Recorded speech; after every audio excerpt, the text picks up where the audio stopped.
नमस्कार। आज हम शैवालों में थैलस संरचना के बारे में बात करेंगे। देखिए, एल्गी के जनरल कैरेक्टर्स पढ़ते समय हमने देखा था कि जो शैवाल होते हैं, एल्गी होती है, इनका जो शरीर है वो थैलस का बना होता है। ठीक है, अर्थात इनके शरीर में क्या होता है, वास्तविक जड़, तना और पत्तियां हैं वो अनुपस्थित होती है। प्लांट बॉडी होती है एल्गी की, उसमें रूट, स्टेम और लीफ लाइक संरचनाएं हैं वो देखने को नहीं मिलती है। तो यदि इस तरह से डिफरेंशिएशन प्लांट बॉडी में नहीं होता है तो उसे हम थैलस कहते हैं। जो एल्गी ग्रुप है, इसके थैलस में भी हमें कई प्रकार की विभिन्नताएं थैलस में देखने को मिलती है कि इनकी जो प्लांट बॉडी होती है वो यूनिसेलुलर या एक कोशिकीय जीव से लेकर मल्टी सेलुलर ऑर्गेनिज्म भी हमें इसमें देखने को मिलते हैं। कुछ जीव होते हैं जो केवल एक कोशिकाओं के बने होते हैं, यूनिसेलुलर होते हैं। कुछ जीव होते हैं वो कॉलोनियल होते हैं, समूह में मिलके जो कोशिकाएं होती है वो एग्रीगेशन होता है उनमें और कॉलोनियल फॉर्म बनाते हैं। और कुछ ऑर्गेनिज्म है वो मल्टी सेलुलर देखने को मिलते हैं। तो एल्गी का जो थैलस है उसे हम कोशिकाओं के एग्रीगेशन के आधार पर, नंबर ऑफ सेल के आधार पर हम इसे 3 पार्ट में पढ़ सकते हैं आसानी से, कि जो थैलस है वो 3 भागों में हम उसे विभाजित कर सकते हैं। कि कुछ ऑर्गेनिज्म हैं जो एक कोशिकीय होते हैं, एक ही कोशिका से उनका कंप्लीट शरीर है वो बना होता है।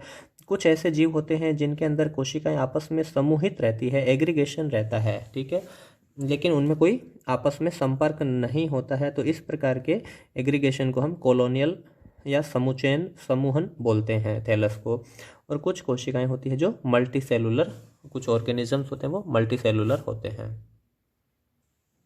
तो सबसे पहले हम बात करते हैं यूनिसेलुलर या एक कोशिकीय थैलस की।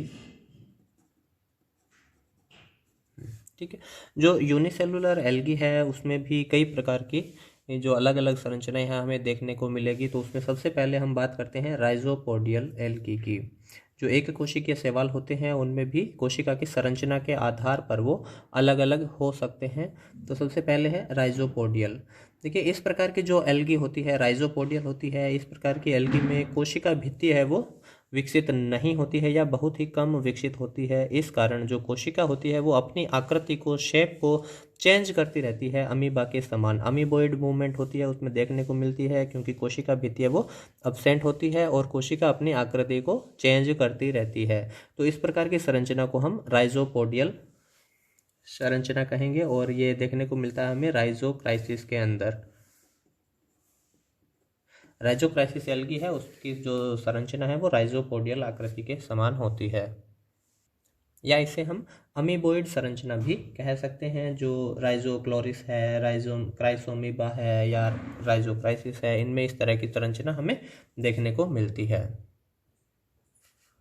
नेक्स्ट संरचना है स्पाइरल आकृति की संरचना। देखिए, स्पाइरल या रिंग के समान यदि आकृति देखने को मिलती है तो उसे हम स्पाइरल शेप में संरचना कहेंगे। और ये देखने को मिलती है हमें स्पाइरुलिना के अंदर। ठीक है, स्पाइरुलिना एल्गी जो प्रोकैरियोटिक है, साइनोबैक्टीरिया की है, जिसमें प्रोटीन कंटेंट सबसे ज़्यादा होता है और इसकी जो संरचना होती है इसे रिंग शेप में, इसकी आकृति या स्पाइरल आकृति में ये प्रेजेंट होती है।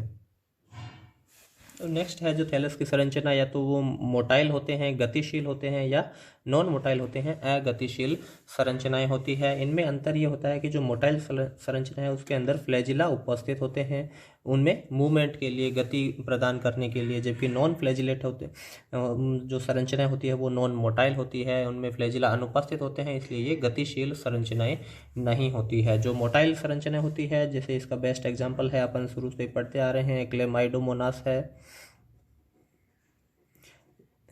ठीक है, जो एक कोशिकीय शैवाल है इसमें 2 फ्लैजिला देखने को मिलते हैं। इसकी जो विशेष संरचना होती है कि इसमें जो क्लोरोप्लास्ट की आकृति है वो एक कप शेप में देखने को मिलती है। इसी तरह से जो नॉन मोटाइल स्ट्रक्चर है वो है क्लोरेला है, वो एक नॉन मोटाइल क्लोरोफाइसी का मेंबर है एल्गी। तो इस तरह से जो थैलस की संरचना में एक कोशिकीय एल्गी होती है उनको हम 4 भागों में विभाजित कर सकते हैं उनकी संरचना को के अनुसार कि जो एक एल्गी है जो राइजोपोडियल होती है, इनमें कोशिका भित्ति है वो एब्सेंट होती है। तो इनकी आकृति क्या होती है कि अमीबॉइड संरचना के समान या राइजोपोडियल है, एक अनियमित आकृति की संरचना हमें देखने को मिलती है। दूसरा होता है स्पाइरल शेप के अंदर, जिसका एक बेस्ट एग्जाम्पल स्पाइरुलिना एल्गी है। इसी तरह से फ्लैजिला की उपस्थिति या अनुपस्थिति के आधार पर भी 2 प्रकार की संरचनाएं होती है, मोटाइल स्ट्रक्चर है और नॉन मोटाइल होते हैं। मोटाइल है उसके अंदर फ्लैजिला प्रेजेंट होंगे, एक कोशिकीय शैवाल है उनमें फ्लैजिला उपस्थित होते हैं। फ्लैजिला 1, 2 अथवा अनेक हो सकते हैं। जैसे एक फ्लैजिला है तो वो यूग्लिना में हमें एक फ्लैजिला देखने को मिलता है, क्लेमाइडोमोनास है इनमें 2 फ्लैजिला है प्रेजेंट रहते हैं। इसी तरह से जो नॉन मोटाइल स्ट्रक्चर है ये मुख्यतः क्या होती है, राउंड शेप में होती है, क्योंकि ये नॉन मोटाइल है, एक कोशिकीय होते हैं तो इनकी आकृति मुख्यतः गोलाकार आकृति की होती है। जैसे इसमें क्लोरेला है, क्लोरोकोकम है, इस तरह की जो संरचनाएं हैं वो एक कोशिकीय गोलाकार आकृति में देखने को मिलती है। ये एक कोशिकीय शैवाल है। नेक्स्ट थैलस की अगर हम संरचना की बात करते हैं तो कॉलोनियल है, या इसको हम समुच्चयन भी कहते हैं। देखिए क्या होता है कि जब एक कोशिका विभाजन करती है, समसूत्री विभाजन करेगी तो 2 कोशिकाओं में बदल जाती है, फिर 2 कोशिकाएं विभाजन करेगी 4 कोशिकाओं में वो कन्वर्ट होती है।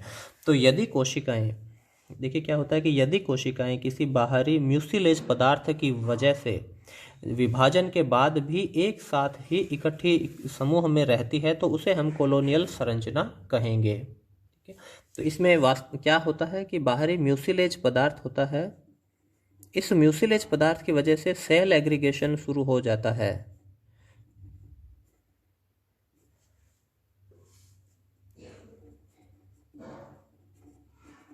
म्यूसिलेज पदार्थ की वजह से कोशिकाएं क्या होती है, एक साथ इकट्ठी हुई रहती है, चिपचिपे पदार्थ के कारण आपस में चिपकी हुई रहती है। विभाजन के बाद भी कोशिकाएं दूर दूर नहीं जाती है, इस कारण वो कोशिकाएं एक समूह में रहना पसंद करना शुरू करती है और समूह में रहती है। तो इस प्रकार के ऑर्गेनाइजेशन को, थैलस संरचना को हम कॉलोनियल संरचना कहेंगे, या इसको हम निवही रूप भी कहते हैं, या इसे हम समुच्चय भी कहते हैं।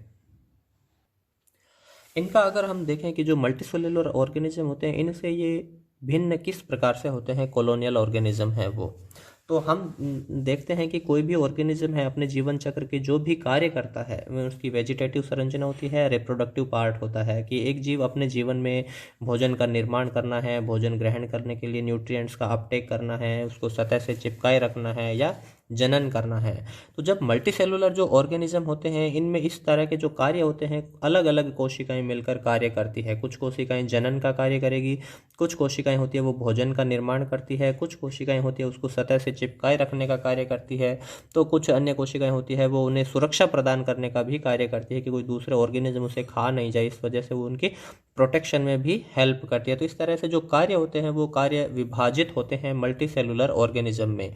दूसरा, उन कोशिकाओं के मध्य आपस में भी संबंध, कम्युनिकेशन होता है। जो प्लाज्मोडेस्माटा होते हैं गैप, उनके द्वारा कोशिकाएं एक दूसरे से संपर्कित रहती है मल्टीसेलुलर ऑर्गेनिज्म में।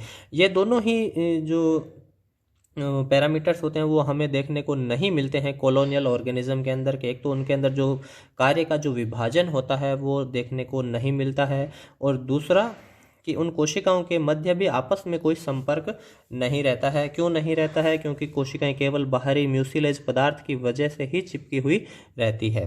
ठीक है, तो कॉलोनियल और मल्टीसेलुलर ऑर्गेनिज्म में 2 मुख्य अंतर होते हैं। एक तो कार्य का विभाजन देखने को नहीं मिलता है, दूसरा कोशिकाओं के मध्य किसी प्रकार का कम्युनिकेशन भी हमें देखने को नहीं मिलता है।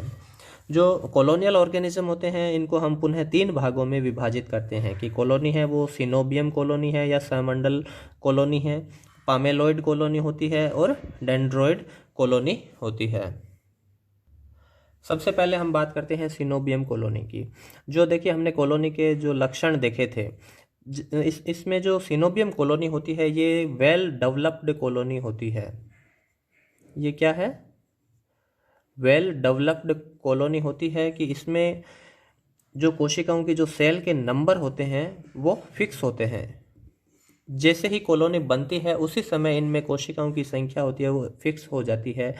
वेल डेवलप्ड इसी कारण से हम इसे कहते हैं कि इनमें कुछ मात्रा में हमें श्रम का विभाजन या कार्य का विभाजन भी देखने को मिलता है। सिनोबियम कॉलोनी क्या है? इसके अंदर जो कोशिकाएं होती है उनकी संख्या फिक्स होती है, निर्धारित होती है। ठीक है, ये पुनः दो प्रकार की हो सकती है। यदि उनमें फ्लैजिला उपस्थित है तो वो मोटाइल कॉलोनी है, यदि फ्लैजिला अनुपस्थित है तो वो नॉन मोटाइल कॉलोनी है।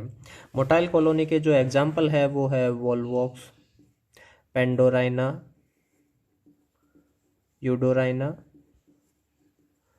ये मोटाइल कॉलोनी है और काफ़ी विकसित कॉलोनी है। वोल्वॉक्स के बारे में अगर हम बात करें तो ये वेल डेवलप्ड कॉलोनी होती है। इसमें जो कोशिकाओं की संख्या होती है वो लगभग 50,000 तक होती है।